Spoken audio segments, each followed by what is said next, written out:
की बात करें तो वहाँ पे टीचर्स की काफी कमी है, तो उसके लिए आप क्या करने जा रहे हैं? मैं माफी चाहता हूँ, लेकिन आपने एक ही ब्रश से तमाम गवर्नमेंट स्कूल के टीचरों को जो है यहाँ पे रद्द कर दिया। ऐसा नहीं है ना कि हमारे गवर्नमेंट के स्कूल्स बिल्कुल बेकार है। अब जिस तरह हाथ के 5 उंगली बराबर नहीं है, उस तरह हर कोई बराबर नहीं है। सारे प्राइवेट स्कूल तूफान तो नहीं है। अगर सारे प्राइवेट स्कूल तूफान होते तो सारे प्राइवेट स्कूल के बच्चे जो हैं वो आज पता नहीं कहाँ होते। जिस तरह प्राइवेट स्कूल्स में भी कुछ प्राइवेट स्कूल अच्छे हैं, कुछ मतलब फजूल के हैं, इसी तरह गवर्नमेंट स्कूल्स में कुछ अच्छे गवर्नमेंट स्कूल हैं। कुछ गवर्नमेंट स्कूल्स को बेहतर करने की जरूरत है, और इसलिए मैंने बजट के हवाले से काफी जोर एजुकेशन पे दिया। हमने जो नया इनिशिएटिव K-12 स्कूल्स की बात की, मकसद यही है कि हम स्कूल इंफ्रास्ट्रक्चर जो है उसको बेहतर करें। हमने स्मार्ट क्लासरूम्स के हवाले से बात की, हमने आर्टिफिशियल AI लर्निंग के हवाले से बात की। मकसद यही है कि हमारा एजुकेशन सिस्टम जो है वो बेहतर हो और हमारे बच्चे जो है बाहर के मतलब जो बाकी मुल्क के बच्चों के साथ जो है मुकाबला कर पाए। एक मतलब कोचिंग सेंटर्स जो है उनका यहाँ पे और ज्यादा नेटवर्क फैले, ताकि कम्पिटिटिव एग्जाम्स में हमारे बच्चे जो है वो कामयाबी हासिल करें, उसकी कोशिश। प्राइवेट यूनिवर्सिटीज यहाँ है नहीं। मैंने इसलिए बजट के हवाले से ये बात की कि हम एक लेजिस्लेशन के तौर पे यहाँ प्राइवेट एजुकेशन इंस्टीट्यूशंस के लिए एक फ्रेमवर्क कायम करना चाहते हैं, ताकि यहाँ प्राइवेट एजुकेशन इंस्टीट्यूशंस और आए और बच्चों को और अपॉर्चुनिटीज मिले, जिससे कि रोजगार भी बढ़ेगा। Thank you so much, sir. Now I would like to call Principal Secretary Finance for giving the vote of thanks.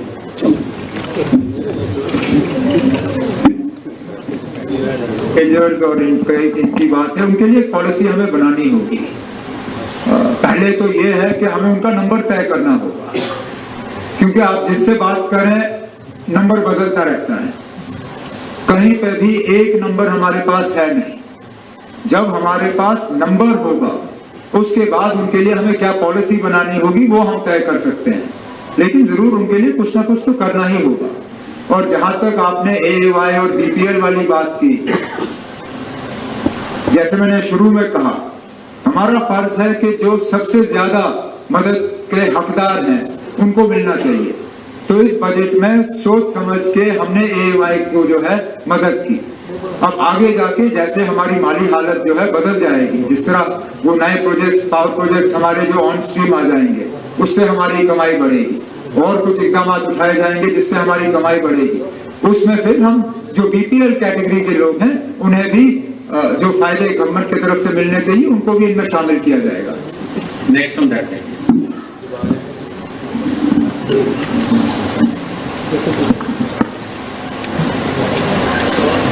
You can have from this side.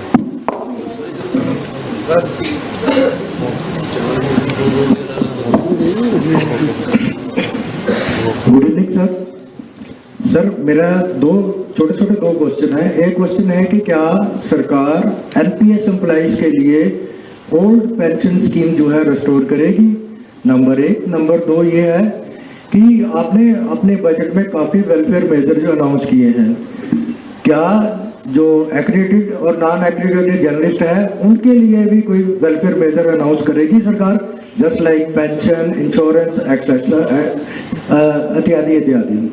ना न्यू पेंशन स्कीम का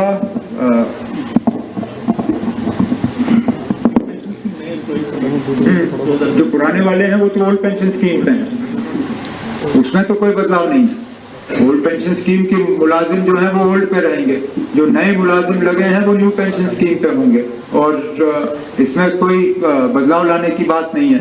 जहां तक जर्नलिस्ट के पेंशन्स वगैरह की बात है, मैं ईमानदारी से कहूँ हमने इसके बारे में सोचा नहीं है, लेकिन अगर आपके पास कोई ऐसे मतलब आइडियाज हैं जो आप शेयर कर सकते हो, उसमें फिर आप देख लीजिए ना कितना बर्डन आप उठाने के लिए तैयार हो और कितना आप हमारे ऊपर डालने के लिए कितना चाहते हो।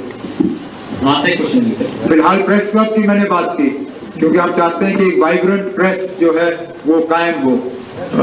जम्मू का प्रेस क्लब चल रहा है शायद, लेकिन श्रीनगर में चल नहीं रहा है। श्रीनगर का प्रेस क्लब दोबारा चले, उसके लिए इकदाम उठाए जाएंगे। और Mursa Guleni, Hakeem Irfan from Economic Times. Mursa, you have this fare rebate for the women. You said zero fare for the women. So we see that the public transport, especially the SRTC, is in shambles, especially when we talk about districts, inter-district connectivity and all. So will it reach to the grassroots really, number one? And number two, the opposition has termed this budget as something which is a love letter to the BJP. Some have called it a deception because of the broken promises of the elections. How do you respond to that? And lastly, also I'll say you started your budget speech at a very pessimist Persian proverb, which is often used when the situation is irreparable. So, do you still consider what you told in Delhi recently, that the current system is a recipe for disaster? Do you still did you see that challenge while preparing the budget? We've had so many questions that I don't know where to start. One, SRTC daily ridership is more than 20,000. So it's not as if SRTC buses are going empty. And it is our endeavor to augment that fleet and strengthen SRTC's network. So obviously, ladies, when they're able to travel free, both within the e-bus network and SRTC, we believe that it will benefit them greatly. I don't expect anything but criticism of the budget from the opposition, because that's why they're called opposition. If they were anything else, they would be in government. I mean, it would be difficult for you to find me an example where an opposition has come out from Parliament or the Assembly and praised the budget. Therefore, that's not for me any sort of criteria. I believe that we have presented a budget that is people-friendly. It's a love letter to the people of Jammu and Kashmir. To that extent, if there are people of Jammu and Kashmir who voted for the BJP, then it's a love letter to them as well. But it's also a love letter to the people who voted for NC, voted for Congress, that voted for PDP, and a love letter to the people of Jammu and Kashmir who didn't vote at all. So let's not be sort of unfair and make this as a love letter only to the BJP. It's a love letter to the people of Jammu and Kashmir. Now, on the third thing, I think that proverb was not an expression of helplessness, because there is a balm. If that proverb had been about the absence of a balm at all, then it would have been helpless. There is a balm, but there are many wounds, which is a fact. I mean, if you go by the numbers that Santosh put in front of you, if you go by the numbers that I put in front of you in the assembly, the fact is that the problems are many, but the resources are limited. And that's why this budget was an exercise in trying to do the maximum good with the least deployment of resources. As our resource position improves, as we move more towards a self-sufficient Jammu and Kashmir, obviously that will change. Now, the question that you asked me, I still maintain that a UT with assembly is by far the worst form of government in the country. I have no hesitation in saying this. I've said this before, I'll say it again. There should only be two systems in this country. Either you have a UT without assembly, or you have a state. Because please remember, union territories were envisaged as territories that were too small to be states. That criteria does not apply to J&K. So, that's it? Okay. UNT after that. First is अंकित भट्ट हूँ TV9 Bharatvarsh से। आज budget पेश हुआ, आपने education और tourism को लेकर कई बातें की। सरकार का एक आंकड़ा है, उसमें कहा जाता है कि टूरिज्म जो पिछले 2 साल से है, 4 करोड़ लोग जो है वो जम्मू कश्मीर आए थे टूरिज्म के हवाले से। लेकिन मैं थोड़ा सा इसमें इसको एक्सप्लेन करना चाहता हूँ। जी हमने गिनने का तरीका थोड़ा बदल दिया है। अब हम लोगों को नहीं गिनते हैं, हम उनके विजिट्स को गिनते हैं। अब मिसाल के तौर पे आप आए, शादीशुदा हैं? बिल्कुल। बच्चे हैं? हाँ। कितने? बेटी है एक बेटी, ठीक है। आप 3 लोग हैं। जी। आप श्रीनगर छुट्टी के लिए गए, वो 3 विजिट हो गए। आप श्रीनगर से गुलमर्ग गए, वो 3 और हो गए। आप गुलमर्ग से सोनमर्ग गए, 3 और। आप सोनमर्ग से पहलगाम गए, 3 और। तब जाके हम उस नंबर पे आ जाते हैं जो नंबर हमने आपको दिया। इसलिए मैंने ये नहीं कहा कि इतने लोग आए, मैंने कहा इतने विजिट्स हुए। विजिट्स हम डेस्टिनेशन वाइज गिनते हैं, जो गवर्नमेंट ऑफ इंडिया के टूरिज्म फिगर्स का भी इसी तरह जो है काउंट होता है।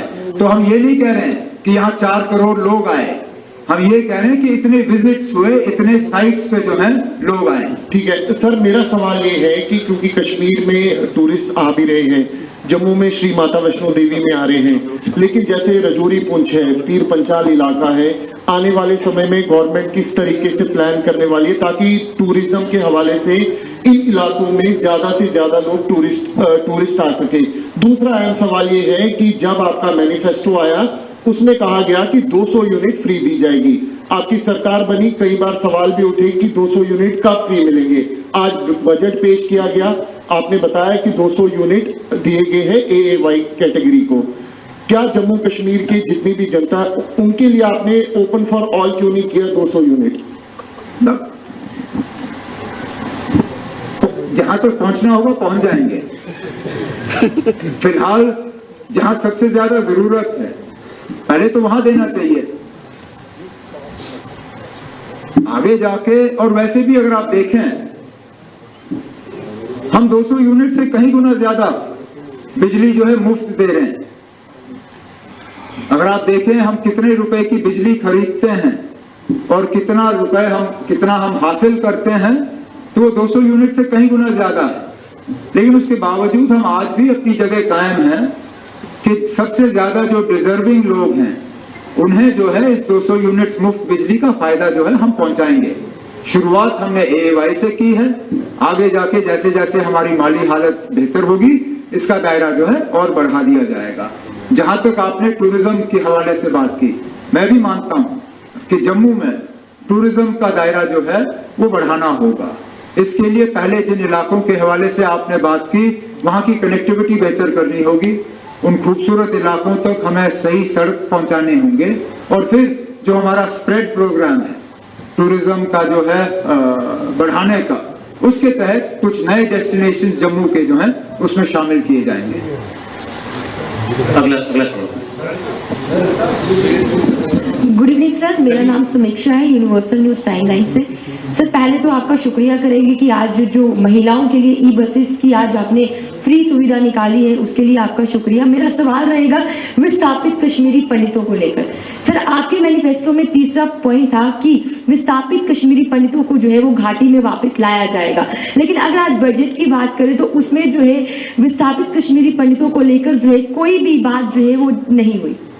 नहीं, हमने उनके रहन के लिए जो है बजट में जिक्र किया है कि उनकी बेहतरी और जो ट्रांजिट अकोमोडेशन है उसको कंप्लीट करने का जो प्रोजेक्ट है वो हम कर लेंगे। जहां तक वापस ले जाने वाली बात है उसका बजट से कम और हालात से ज्यादा लेना देना है। मैं बार बार ये कहता हूं कि जम्मू कश्मीर में से कश्मीरी पंडित इसलिए नहीं भागे क्योंकि उनकी माली हालत खराब हुई, वो इसलिए गए क्योंकि उनके जान को खतरा था। जब तक हम उस खतरे को नहीं हटाते हम ये उम्मीद नहीं कर सकते हैं कि वो पूरी तरह से वापस जाएंगे। इसलिए मिलके फिलहाल यूटी में ये जिम्मेदारी हमारी साझा है, LG साहब की भी और इलेक्टेड गवर्नमेंट की। मिलके हमारी कोशिश होगी कि कश्मीर में उस तरह के हालात कायम किए जाएं जिससे कि कश्मीरी पंडित जो वहां से निकल गए वो अपनी मर्जी से वापस जा सकें। One question from that side. Thank you, Honorable Chief Minister Saab, for the opportunity. Umar Abdullah Saab, in your budget speech, you expressed your gratitude to Prime Minister, Home Minister, and the Finance Minister.